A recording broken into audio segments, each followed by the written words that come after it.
One morning Mother Duck was teaching her little ducks how to stand on their heads in the water. You will never be in the best society unless you can stand on your heads. But the little ducks paid no attention to her. They were so young that they did not know what an advantage it is to be in society at all. What disobedient children! Cried the old water rat. They really deserve to be drowned. Nothing of the kind, answered the duck. Everyone must make a beginning, and parents cannot be too patient. Ah, I know nothing about the feeling of parents, said the water rat.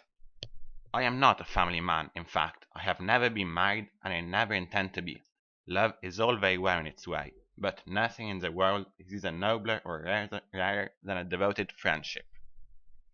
And what is your idea of a devoted friend? asked the green linnet. What a silly question, cried the water rat.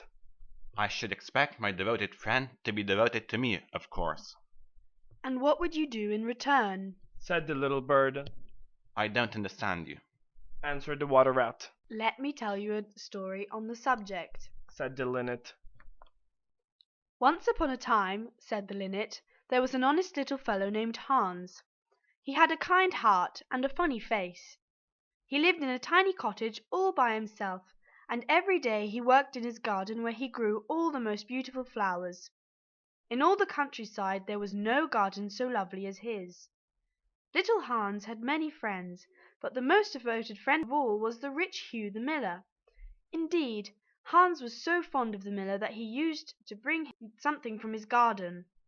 Real friends should have everything in common, the miller used to say, and little Hans nodded and smiled, and felt very proud of having a friend with such noble ideas.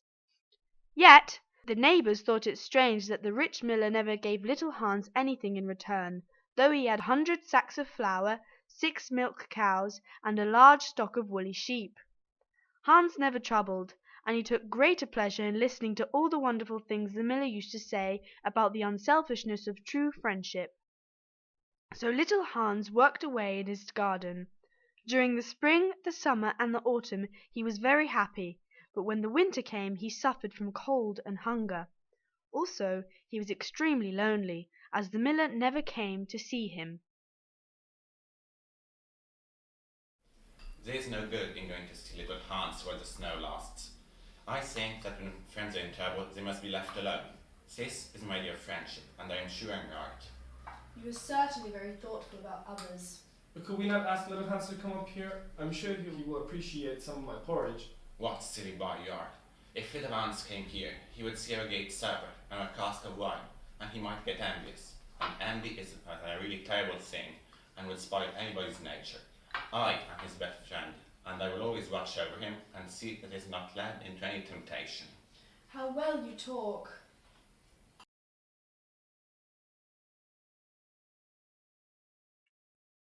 As soon as the winter was over and the primroses began to blossom, the miller said to his wife that he would go down and see little Hans.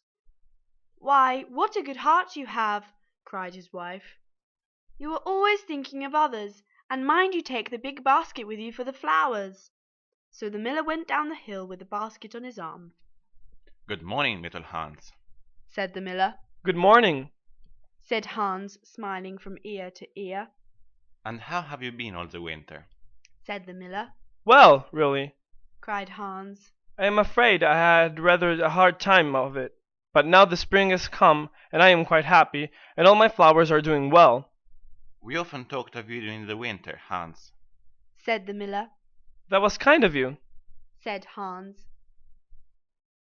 I was half afraid you had forgotten me. Friendship never forgets, said the miller. What beautiful flowers you have. They are certainly very lovely, said Hans. And it is a most lucky thing for me that I have so many. I am going to bring them into the market and sell them to buy back my wheelbarrow with the money.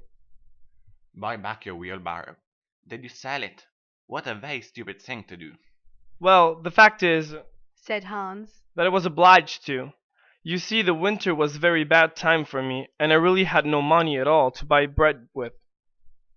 Hans, said the miller, I will give you my wheelbarrow. It's not in very good condition, but in spite of that I will give it to you. I know it's very generous of me. I think that generosity is the essence of friendship, and besides, I have got a new wheelbarrow for myself. Yes, I will give you my wheelbarrow. Well, really, that's generous of you. said little Hans. I can easily repair it. I have a plank of wood in the house.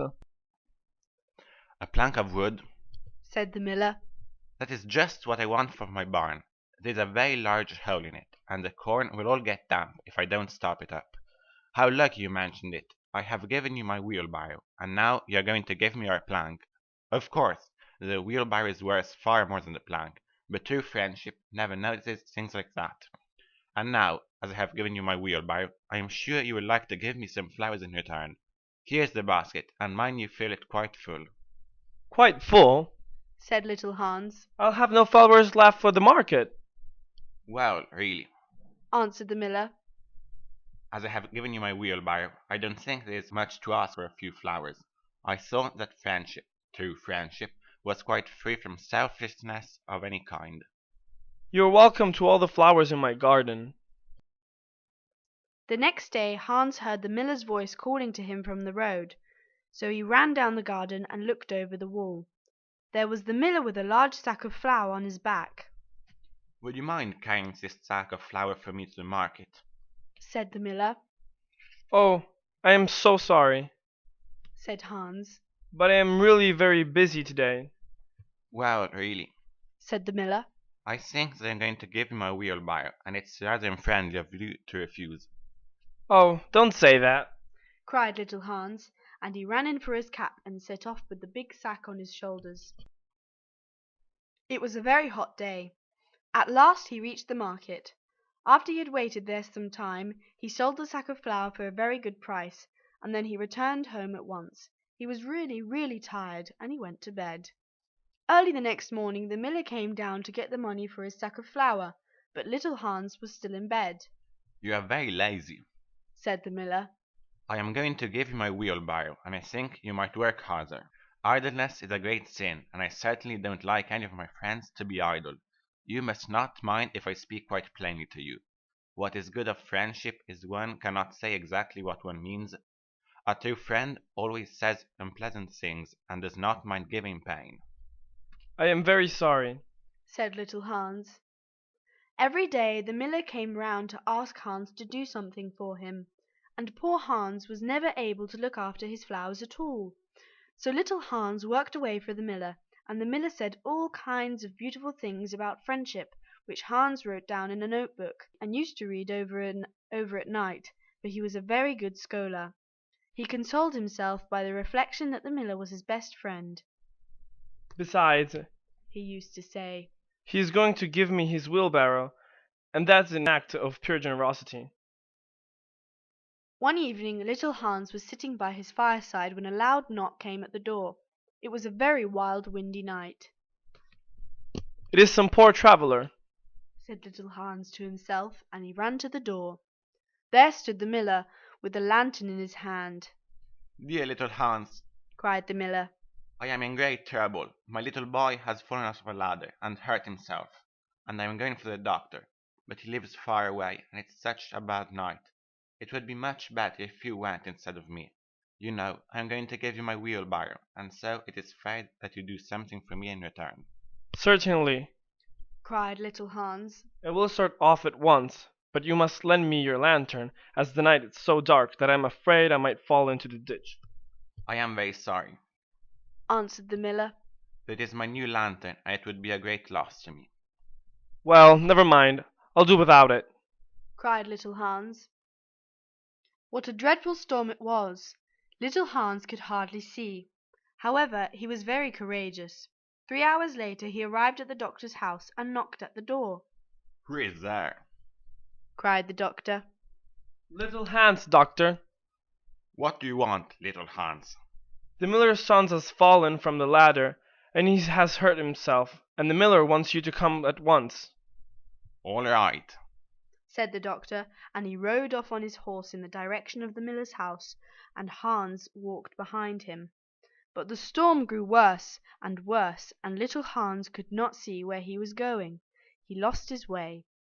His body was found the next day floating in a great pool of water, and was brought back to the cottage. Everybody went to little Hans' funeral. As he was so popular, so did the miller. As I was his best friend, Said the miller. I will have the best place. Little Hans is certainly a great loss to everyone, Said the blacksmith when the funeral was over. A great loss to me at any rate. Answered the miller. Why, I had given him my wheelbarrow, and now I really don't know what to do with it. It is very much in my way at home, and it is such in a bad condition that I could not get anything for it if I sold it. I will certainly take care not to give away anything again. One always suffers from being generous.